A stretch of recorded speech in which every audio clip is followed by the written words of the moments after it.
3, 2, get on that mountain!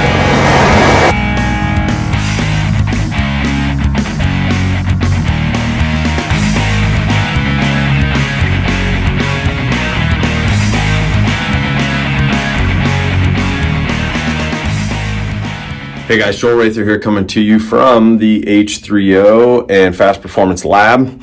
This is our metabolic lab, and one of the things that we're going to show you today is a test which we call our functional threshold for power test. We're going to take Jason through this test, and the goal here is we're trying to find out how Jason's physiology works based on his heart rate and where his aerobic and kind of anaerobic lines lie. Now, for those of you that have been in the backcountry, one of the things that we always are very cognizant of is if I try to hike too hard, too fast, cover too much ground, my heart rate gets too high, I've got to start, stop. And so if you've been watching, we've been utilizing our Mio bands to try and narrow some of these things down, put a little more tangible evidence and data in place so that I understand better where can I operate, where I can continue to kind of maintain and be able to continue going without having to do that kind of tortoise in the hare, starting, stopping. And so the beauty of this is that it's giving us specific information that allows us to better understand how can I find out where those thresholds lie, where can I maintain that if I stay in that zone, if I stay at that level, that I can continue operating without having to constantly start and stop. So we're going to show this to you. JC, who runs our lab here, you're going to notice he's going to geek out on a lot of things here. We're going to give this information to you. It's something that we can do here. If you would like to do this testing, we offer it to anybody that's in the area in Colorado, and we want to be able to make this something that's going to be a game changer for you so that you better understand how can you operate better, go further, go longer without killing yourself or bonking at the end of every day and then trying to get yourself back out of the hole as you go from day one to day two. So check this out. It's going to be pretty cool. We're excited to be able to share this with you, and hopefully this is something that's helpful and maybe intrigues you to learn maybe more about your own physiology.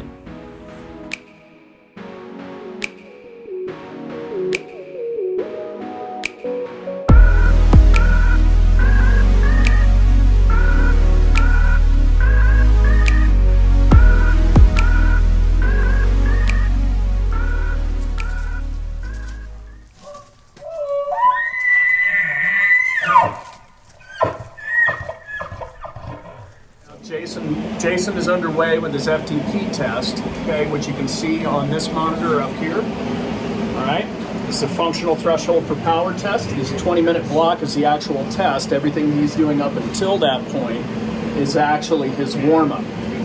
Here is the heart rate range that he needs to maintain, okay? This is actually his watts per kilo that's coming through here. And we go through this entire warm-up protocol, and then when he gets to this 20-minute block, he's going to punch it and go as hard as he can and sustain the workload at a threshold to the best of his ability.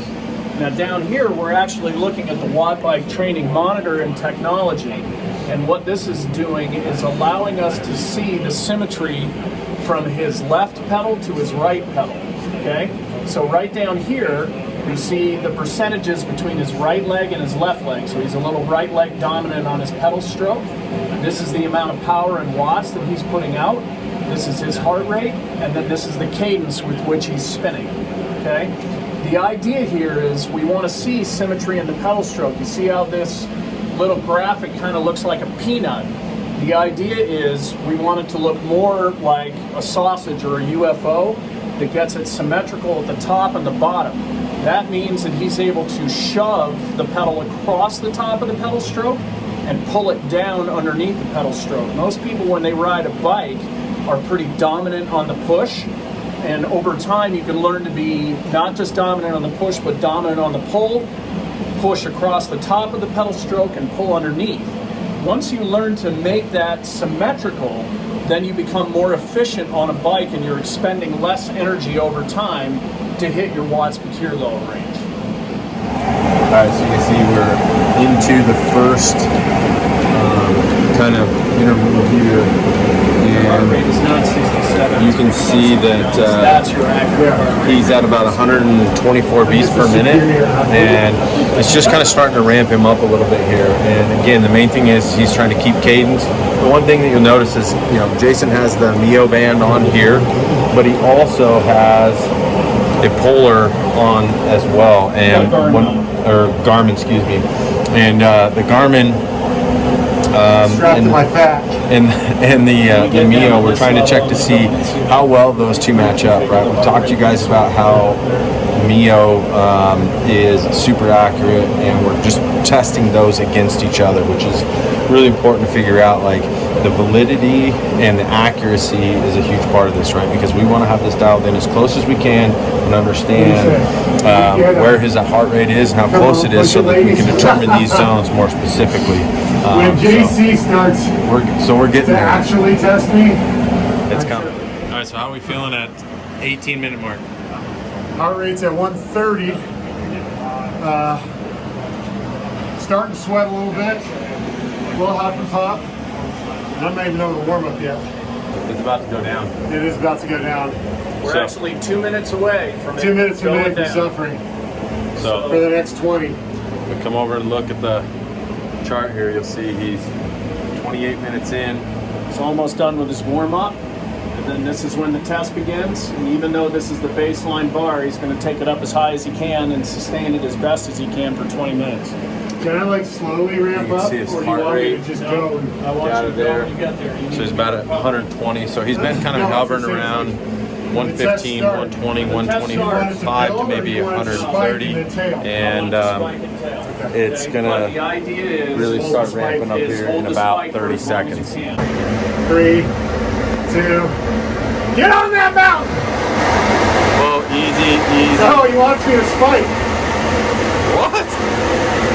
The idea is to spike and then bring it down to a level that is sustainable. Here we go. So you check out the data up top here. See where his numbers are at. Good job.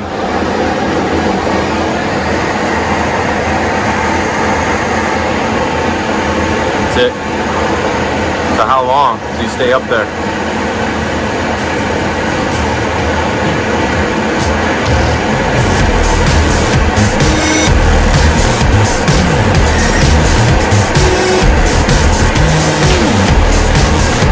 Heart rate is at 59, 60, working his way up.